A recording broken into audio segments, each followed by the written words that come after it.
Bismillahirrahmanirrahim. Assalamualaikum warahmatullahi wabarakatuh.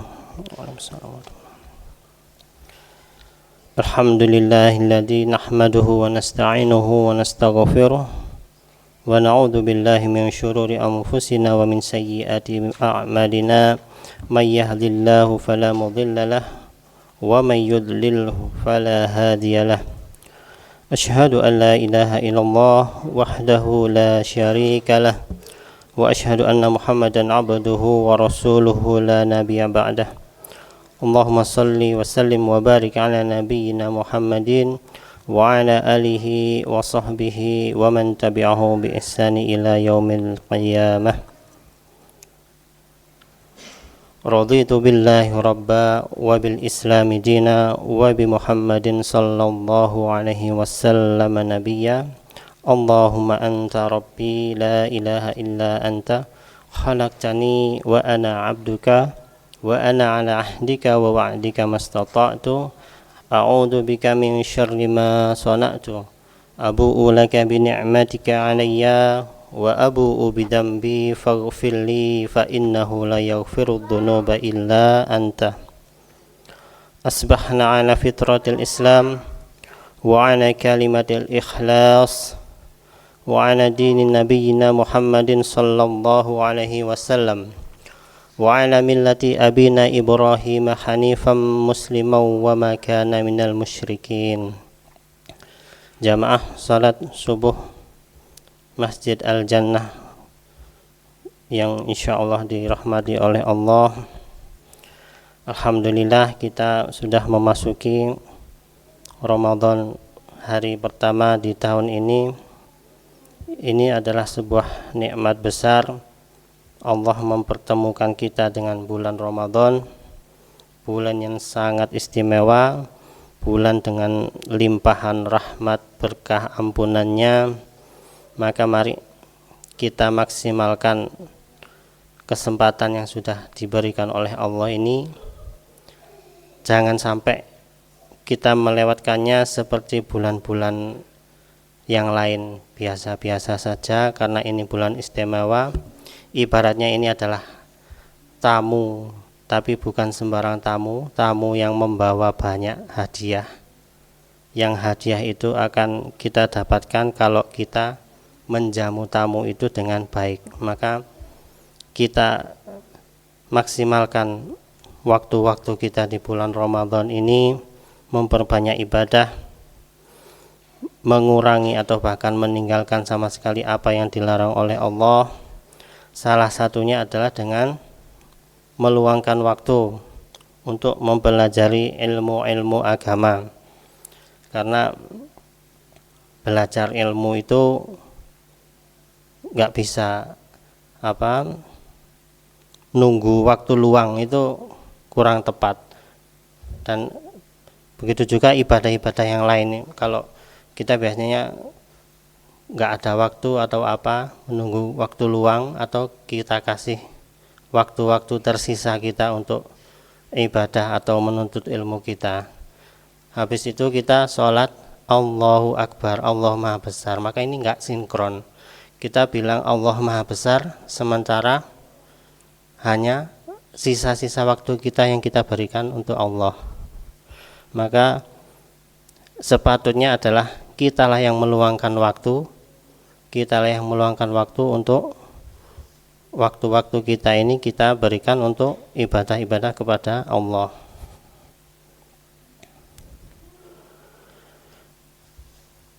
Dan pada kesempatan kali ini kita ketahui bahwa di Masjid Al-Jannah ini untuk subuh ada kajian, yakni hari Sabtu dan Ahad. Sengaja dipilihkan hari yang insya Allah Bapak Ibu semuanya lebih santai daripada hari-hari yang lain, tidak direpotkan dengan pekerjaan, tidak direpotkan dengan anak-anak kita yang persiapan sekolah. Insya Allah waktunya lebih luang. Maka mari kita bahas. Untuk kali ini kami ingin membahas tentang akhlak. Salah satu akhlak yang sangat penting, apalagi di awal-awal ibadah, terutama ibadah Ramadan seperti saat ini. Secara umum akhlak ini mengapa sangat penting? Karena memang ada beberapa hal mengapa akhlak ini sangat penting, namun di sini kami sebutkan dua saja yang perlu kita garis bawahi. Pertama adalah tujuan diutusnya Nabi Muhammad sallallahu alaihi wasallam memang adalah untuk menyempurnakan akhlak. Rasulullah sallallahu alaihi wasallam bersabda, sesungguhnya aku diutus untuk menyempurnakan akhlak yang mulia. Hadis riwayat Al-Bukhari termaktub dalam kitab Adabul Mufrad. Hadis ini menunjukkan bahwa akhlak ini adalah inti dari ajaran agama Islam ini dan salah satu misi utama dari kenabian. Kemudian di hadis yang lain Rasulullah Shallallahu Alaihi Wasallam bersabda, mukmin yang paling sempurna imannya adalah yang paling baik akhlaknya. Ini hadis riwayat Imam At-Tirmidzi. Maka akhlak yang baik ini menjadi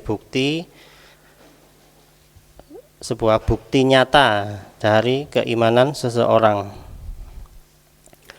Dan memang akhlak ini akhir-akhir ini terasa sangat penting karena kita tahu di masyarakat kita ini seakan-akan terjadi degradasi akhlak secara umum ya.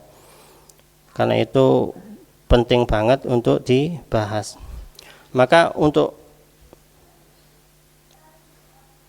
kita dapat mencontoh akhlak-akhlak yang baik, siapa yang paling layak untuk kita contoh? Tentunya adalah Rasulullah Shallallahu Alaihi Wasallam. Karena Allah sendiri yang menyatakan di dalam surat Al-Qalam ayat 4, wa innaka la'ala khuluqin azim. Allah berkata kepada Nabi Muhammad sallallahu alaihi wasallam, wa innaka, dan sesungguhnya engkau la'ala khuluqin azim, di atas akhlak yang mulia. Jadi Allah sendiri yang bilang bahwa Allah sendiri yang berfirman bahwa Nabi Muhammad adalah sebaik-baik akhlak dengan akhlak yang mulia.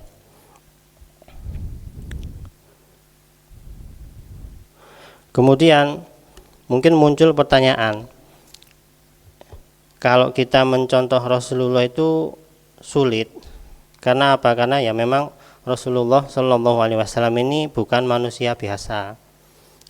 Segala tindak tanduknya diingatkan oleh Allah langsung. Ketika berbuat kesalahan langsung diingatkan oleh Allah. Maka Rasulullah memberi pesan kepada kita, siapa yang harus kita contoh kalau ingin contoh yang lebih mudah ditirukan, yakni di dalam hadis dari Ibnu Mas'ud radhiyallahu anhu, anin Nabi sallallahu alaihi wasallam qala, khairun nasi qarni thumma alladhina yalunahum. Jadi di sini Rasulullah menyebutkan ada 3 generasi yang dianggap sebagai standar minimal bagi kita seorang muslim. Siapakah generasi itu? Generasi terbaik itu adalah khairun nasi qarni. Sebaik-baik manusia itu adalah di zamanku, artinya adalah para sahabat radhiyallahu anhum. Tsummal ladzi yalunahum, kemudian setelahnya berarti adalah generasi tabi'in. Kemudian tsummal ladzi yalunahum, kemudian yang mengikutinya lagi, yakni generasi tabi'ut tabi'in. Jadi 3 generasi inilah yang menjadi patokan kita sebagai muslim, termasuk di dalam belajar akhlak, karena merekalah generasi terbaik karena langsung dibimbing oleh Rasulullah, kemudian menurun kepada tabi'in, kemudian menurun lagi kepada tabi'ut tabi'in. Ini hadis dari Bukhari dan Muslim. Bahkan salah seorang ulama di zaman tabi'in, yakni Imam Abdullah bin Mubarak rahimahullah, berkata, aku belajar adab ini selama 30 tahun, sedangkan belajar ilmu selama 20 tahun. Artinya belajar akhlak dan adab itu berkelindan ya. Akhlak itu prinsipnya, sedangkan adab itu prakteknya. Jadi kalau ada akhlak kejujuran, maka adabnya adalah tidak berkata bohong, tidak berkata dusta, itu adabnya, prakteknya. Maka Abdullah bin Mubarak di sini mengatakan belajar adab, belajar akhlak itu lebih lama daripada belajar ilmunya, karena begitu pentingnya akhlak ini. Baik, mari kita masuk pada materi. Di sini kami membacakan kitab Min Akhlaqis Salaf yang ditulis oleh Syekh Ahmad Farid, seorang ulama di Mesir, hafizahullah ta'ala. Kitab ini membahas akhlak-akhlak yang dimiliki oleh para salaf. Salaf itu siapa? Salaf itu adalah 3 generasi yang kami sebutkan tadi, yang merupakan generasi terbaik, yakni para sahabat, tabi'in, dan tabi'ut tabi'in. Pada bab pertama kitab ini, Syekh Ahmad Farid mengangkat tema akhlak tentang sifat ikhlas. Mengapa ikhlas ini penting?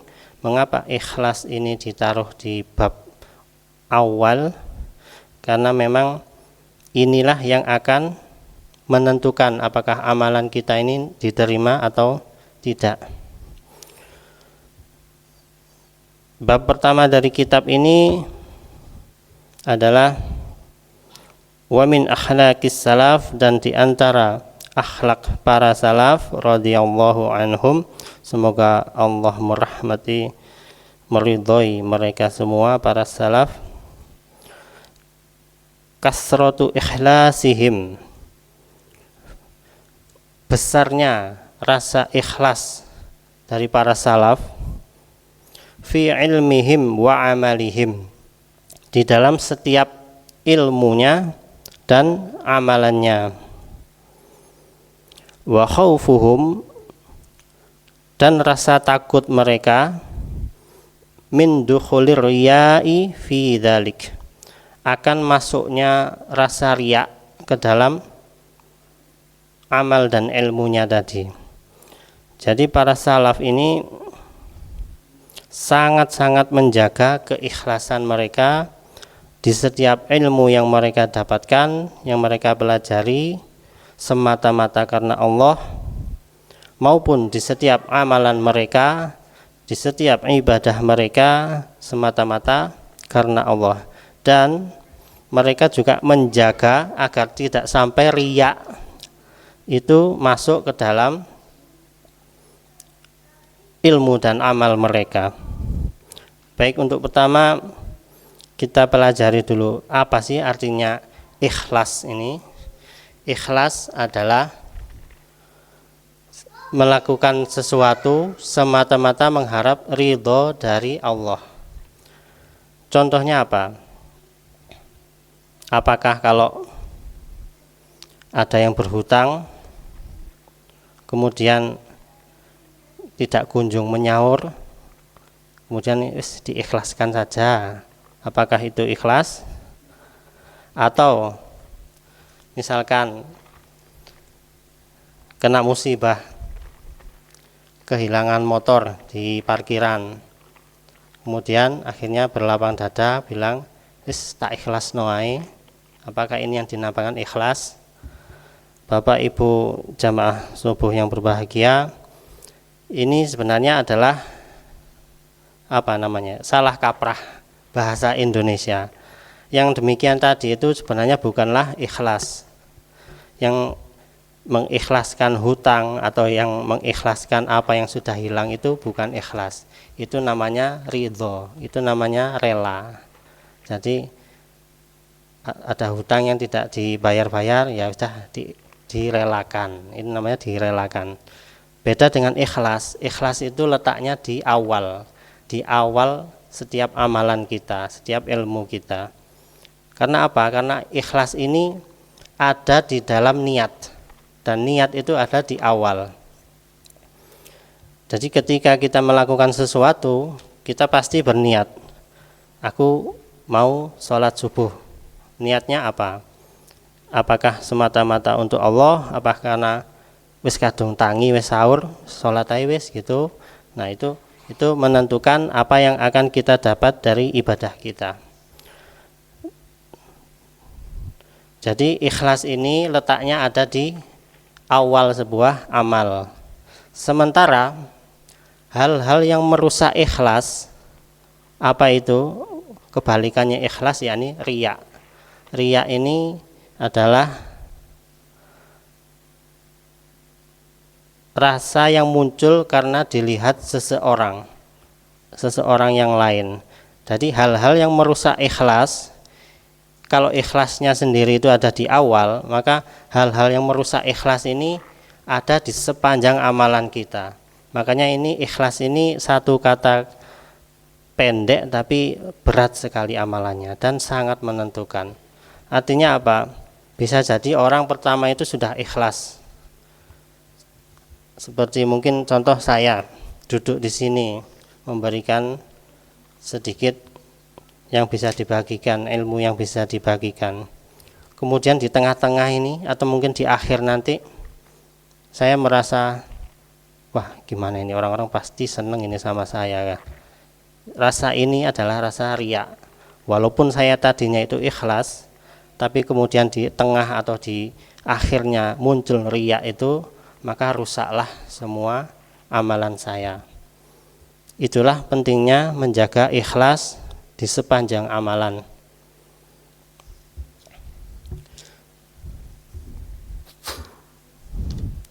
Kami lanjutkan di dalam kitab Akhlaqis Salaf. Kemudian Syekh Ahmad Farid melanjutkan dengan mengutip ayat Al-Quran dan hadis, yakni qala Allah Ta'ala ala lillahid dinul khalis, yakni surat Az-Zumar ayat 3. Ketahuilah, Allah berfirman, ketahuilah hanya milik Allah agama yang murni, hanya milik Allah agama yang ikhlas. Wa qala Nabi sallallahu alaihi wasallam, dan Rasulullah sallallahu alaihi wasallam bersabda, innallaha la yaqbalu minal amali illa ma kana lahu khalisan wa btughiya bihi wajhuhu. Rasulullah sallallahu alaihi wasallam bersabda, sesungguhnya Allah tidak menerima amal kecuali dilakukan dengan ikhlas dan hanya mengharap ridho dari Allah, mengharap wajah dari Allah. Wajhuh itu wajah Allah, artinya kita mengharap semata-mata ridho Allah. Di sini terang sekali bahwa agama ini, agama Islam ini hanya menerima amalan-amalan yang kholison, murni, yang ikhlas. Artinya jika kita beramal tanpa keikhlasan, ada riya di dalamnya, maka itu tertolak. Allah sendiri yang berfirman tadi. Kemudian ditegaskan kembali dari hadis Rasulullah bahwa Allah tidak menerima amal kecuali yang dilakukan dengan ikhlas, hanya mengharap ridho dari Allah. Dan ini lagi-lagi adalah hal yang sangat-sangat sulit, apalagi kita di dalam bermasyarakat di Indonesia ini penuh dengan apa yang namanya rasa sungkan, rasa gak enakan, itu sudah lazim di masyarakat kita. Contohnya mungkin ini ibu-ibu yang sering mengalami ya, ada tetangga masak-masak, kemudian kita diberi masakan dan ternyata diwadahi dengan apa namanya itu, Tupperware ya. Ibu-ibu pasti tahu kan, kalau kita dikasih sesuatu wadahnya Tupperware itu artinya apa? Artinya wadahnya harus dikembalikan.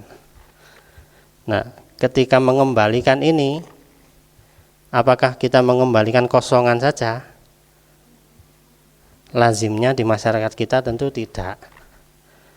Biasanya kita isi juga wadahnya sepantasnya. Nah, di sini keikhlasan kita diuji. Apakah kita ini mengisi wadah yang akan dikembalikan itu ikhlas karena Allah?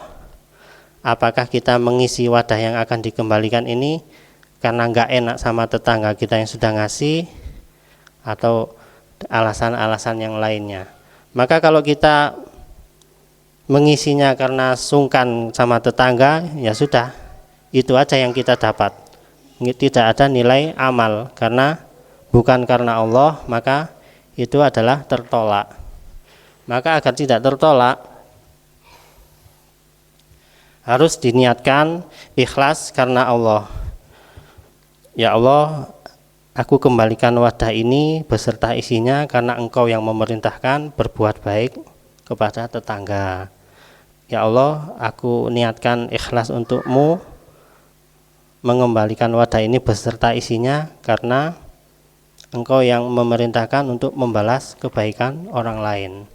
Maka insya Allah dengan memantapkan hati di awal amalan kita ini, itulah bisa menjaga keikhlasan dari amalan kita.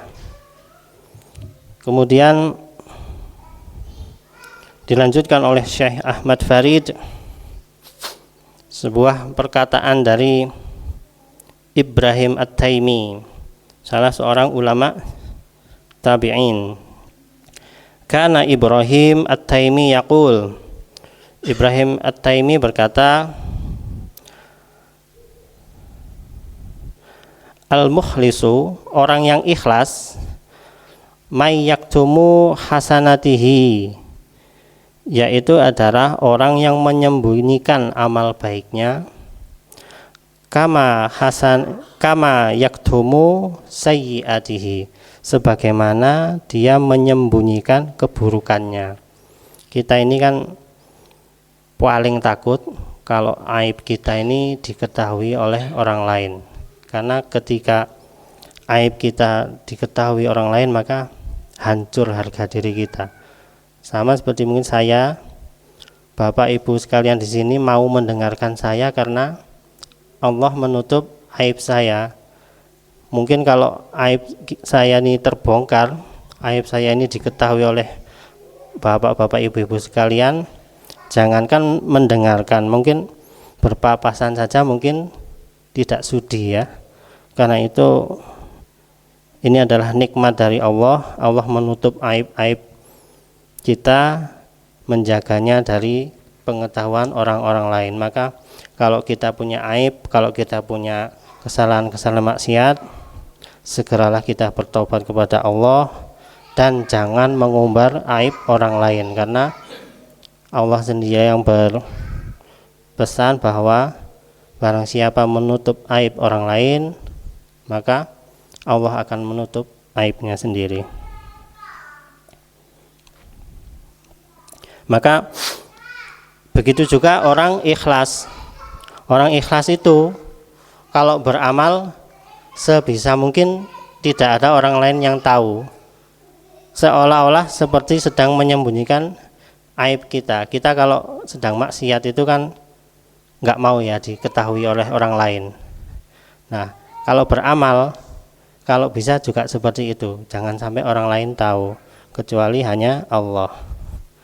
Memang ada amalan-amalan yang sengaja dipublish, sengaja biar orang lain tahu, cuma ini adalah konteks khusus ya. Konteksnya adalah untuk dakwah, untuk mengajak. Maka tidak semua orang dapat menerapkannya. Jangan sampai dikit-dikit kita upload status sedang sholat taraweh, dikit-dikit status sedang ibadah A, sedang ibadah B. Ini dapat merusak keikhlasan kita dalam beramal. Akibatnya apa? Amalan-amalan kita bisa tertolak. Hal ini sesuai dengan lanjutan dari kitab tadi, yakni perkataan dari Imam Asy-Sya'bi. Ini adalah sebuah kalimat panjang nan indah. Imam Asy-Sya'bi berkata, di antara adab para ulama, jika mereka telah belajar maka mereka akan mengamalkannya. Jadi para ulama dulu itu belajarnya nggak banyak-banyak, sedikit-sedikit tapi langsung dipraktikkan. Maka jika mereka sudah mengamalkannya, mereka akan sibuk dengan amalan itu hingga sampai tidak diperhatikan manusia. Ketika ilmu yang sedikit tadi itu langsung diamalkan, dan para ulama ini sibuk dengan amalan itu sampai tidak peduli dengan sekitarnya karena sibuk dengan amalannya. Artinya tidak peduli ini tidak menghiraukan apakah orang lain itu mau memuji atau mencela atau apa, itu tidak menghiraukan. Kemudian dilanjutkan, dan jika mereka telah sibuk dengan amalannya, mereka tidak dikenali orang. Dan jika mereka tidak dikenal, orang-orang akan mencarinya. Dan jika mereka dicari, mereka akan semakin lari, menghindar karena takut agamanya terkena fitnah. Agamanya terkena fitnah. Fitnah apa itu? Yaitu riya. Jadi sebegitu takutnya para ulama-ulama salaf dulu agar amalannya ini terjaga dari yang namanya riya. Berbeda sekali dengan apa yang kita temui di zaman kita ini ya, yaitu tadi yang kami sebutkan, dikit-dikit diupload, dikit-dikit status. Nah, ini berbanding terbalik sekali dengan apa yang dilakukan oleh para ulama salaf. Ada satu ilustrasi yang cukup ironis tentang seorang yang pergi haji atau umroh. Di sebuah ilustrasi itu digambarkan ketika kita itu sedang berniat atau mendaftarkan haji misalkan, itu diibaratkan itu kita seperti sedang menanam benih. Kemudian ketika kita sudah ada panggilan untuk berangkat, ada panggilan untuk segera bersiap dan manasik dan persiapan selainnya, itu ibaratnya benih itu sudah mulai tumbuh. Kemudian ketika sudah mulai perjalanan ke tanah suci, ibaratkan tumbuhan itu sudah mulai rindang daunnya. Kemudian ketika kita sedang khusuk-khusuknya beribadah di sana di tanah suci, ibaratkan pohon itu sudah mulai berbuah. Ketika sedang khusuk-khusuknya itu, ibaratkan buahnya itu sudah matang dan siap panen. Namun ketika di sela-sela kita khusuk di sana itu tadi, kemudian kita muncul riya di sana, bisa jadi berupa kita foto, kemudian kita sebar di sosmed, kemudian dipasang di status yang menunjukkan ini loh saya sedang umroh, ini loh saya sedang haji. Maka seketika itu ibaratkan tumbuhan itu tersambar petir, buah-buah yang sudah siap dipanen tadi hangus, terbakar, tidak ada yang bisa dipanen. Itulah bahayanya riya yang dapat merusak seluruh amalan yang sudah kita bangun susah payah. Maka kami ingatkan, diri kami sendiri dan jamaah sekalian berhati-hati kalau bersosmed, karena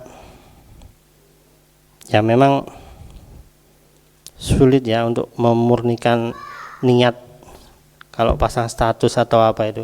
Yang paling aman itu kalau pasang status haji dan umroh itu dua, Pak. Apa itu? Ustadz yang pertama untuk kepentingan dakwah, yang kedua itu agen travel ya, biar laku travelnya. Nah ini aman insya Allah ini, karena bukan masalah ibadahnya. Tapi kalau kita orang-orang biasa ini, kalau bisa dihindari saja. Eman-eman ibadah yang sudah mahal-mahal, yang sudah capek-capek ini nanti kalau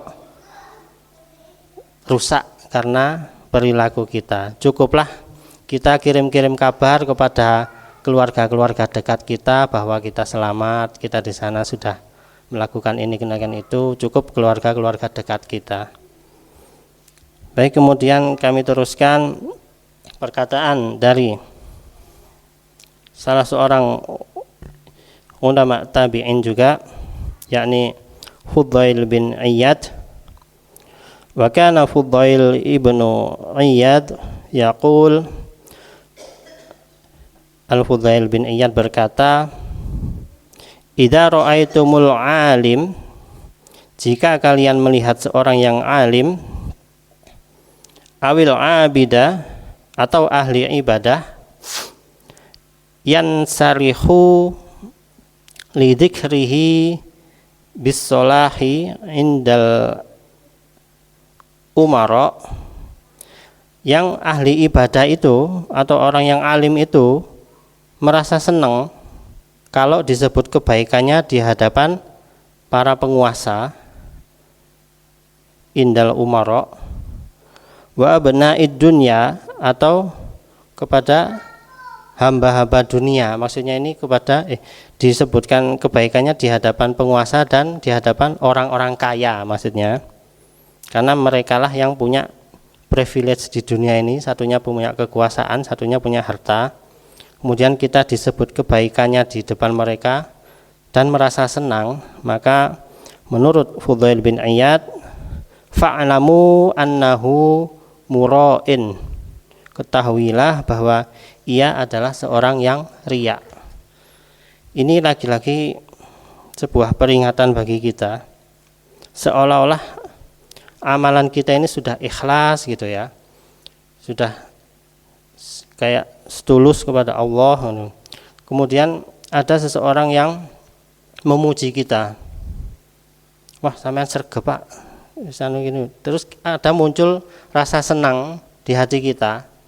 Apalagi kalau orang itu orang yang berposisi atau mungkin orang yang ahlu dunia tadi, orang yang kaya, lalu kita senang, merasa bahagia dipuji dengan itu, maka itu tanda-tanda kalau ibadah kita ada unsur riya di sana. Maka ini sangat-sangat perlu dijaga, termasuk bagi kami sendiri. Ini adalah sesuatu yang sangat-sangat sulit. Kemudian kesimpulan dari bab 1, bab tentang ikhlas dari kitab Min Akhlaqis Salaf, Syekh Ahmad Farid menyatakan bahwa keikhlasan adalah ketika seseorang mengharap hanya ridho dari Allah di dalam ilmu dan amalnya. Maka jika seseorang senang saat dipuji atau ketika amalnya diketahui oleh orang lain, itu adalah tanda-tanda adanya riya yang tersembunyi. Dan para salaf menganggap riya ini, senang dipuji, senang dilihat orang ini adalah, para ulama salaf menganggapnya dosa besar. Mengapa dosa besar? Karena riya ini adalah syirik kecil, sementara syirik adalah dosa terbesar. Jadi kita melakukan sebagian kecil dari dosa terbesar, maka itu para ulama salaf menganggapnya sebagai dosa besar. Kemudian sebagai penutup, Syekh Ahmad Farid berpesan di dalam bab 1 ini, wahai saudaraku, periksalah niatmu dalam ilmu dan amalmu, menangislah jika engkau menemukan riya atau ingin dipuji manusia di dalam dirimu, sebab barang siapa yang berbuat riya, Allah akan mempermalukannya. Dan barang siapa yang ingin didengar amalnya, ingin dilihat amalnya, Allah akan menampakkan niat buruknya. Nas'alullah afiyatan fid dunya wal akhirah. Kita memohon keselamatan kepada Allah, afiat dari Allah di dunia dan di akhirat, agar kita dijaga dari sifat-sifat riya, agar kita bisa istiqomah belajar menjadi ikhlas. Orang yang belajar ikhlas itu namanya mukhlis.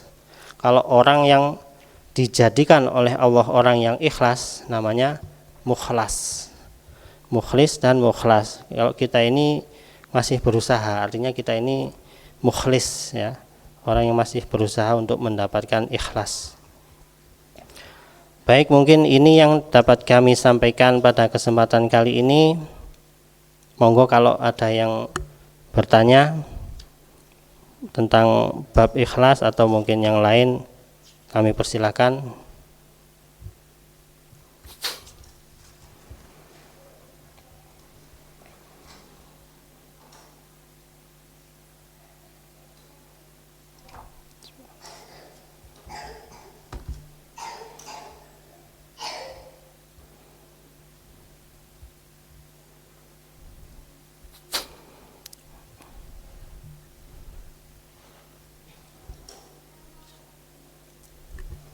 Baik, kalau tidak ada, mungkin kami akhiri sampai di sini. Mungkin ada pengumuman sedikit mengenai kegiatan Ramadan kita di masjid ini. Seperti tahun kemarin, kajian subuh hari Sabtu dan Ahad. Insya Allah kami sudah mencarikan ustadz-ustadz yang insya Allah secara ilmu dan kapabilitasnya mumpuni, dan insya Allah kami carikan yang sesuai dengan karakteristik warga sini. Jadi harapan kami kita merasa nyaman mencari ilmu di masjid kita bersama ini. Kemudian untuk tausiah taraweh dilakukan setiap hari ba'da sholat isya, sebelum sholat taraweh. Kemudian ada kemungkinan nanti di akhir Ramadan kami sudah mulai menerima zakat fitrah. Mungkin kalau tahun kemarin kami belum berani karena masih baru 3 bulan beroperasi, ya, yang dulu itu. Insya Allah tahun ini sudah bisa, namun untuk teknisnya masih kami bicarakan dulu bersama pengurus yang lain, apakah kami menerima semua bentuk zakat fitrah, apakah itu beras maupun berupa uang atau hanya beras saja, nanti kami bicarakan terlebih dahulu. Sementara untuk distribusinya kemungkinan kami masih bekerja sama dengan masjid-masjid di sekitar, karena terus terang karena masih belum berpengalaman untuk distribusi zakat ini, daripada nanti tidak tersampaikan kepada mustahiq, daripada tidak tersampaikan kepada mereka-mereka yang berhak menerima zakat, maka akan menjadi dosa bagi kami yang diberi amanah. Kemudian ada juga program untuk anak-anak ini, ya.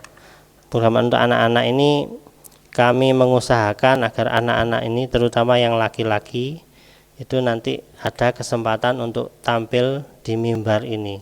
Kesempatan apa itu? Untuk membuka acara tausiah. Jadi ada kayak MC-nya gitu. Fungsinya apa, ya? Untuk melatih kepercayaan diri agar anak-anak kita ini yang penerus kita yang mungkin 10 tahun atau 20 tahun lagi, mereka lah yang memberi tausiah kepada kita. Itu agar mulai berlatih bagaimana ada berbicara di depan orang, bagaimana cara-cara yang berbicara yang baik. Insya Allah jika tidak dilatih mulai kecil, maka akan susah. Karena itu nanti kalau ada kesalahan-kesalahan atau mungkin terlalu lama atau terlalu bulat gitu, ya, atau mungkin dia malu-malu, ya kita maklumi saja karena memang masih tahap belajar. Dan untuk sholat id, insya Allah kita tetap mengadakan sebagaimana tahun kemarin. Dan insya Allah nanti untuk sholat idul fitrinya ini penentuannya tidak semendebarkan kayak penentuan Ramadan yang kemarin. Insya Allah ini bareng tanggal 31 Maret. Demikian apa yang bisa kami sampaikan. Semoga Allah memberikan kita ilmu yang bermanfaat, Allah memberikan kita rezeki yang barokah, Allah memberikan kita amalan yang akan diterima oleh Allah Subhanahu wa ta'ala. Allahumma inna nas'aluka ilman nafi'an wa rizqan thayyiban wa amalan mutaqabbala. Subhanakallahumma wa bihamdika asyhadu an la ilaha illa anta astaghfiruka wa atubu ilaik. Assalamualaikum warahmatullahi wabarakatuh.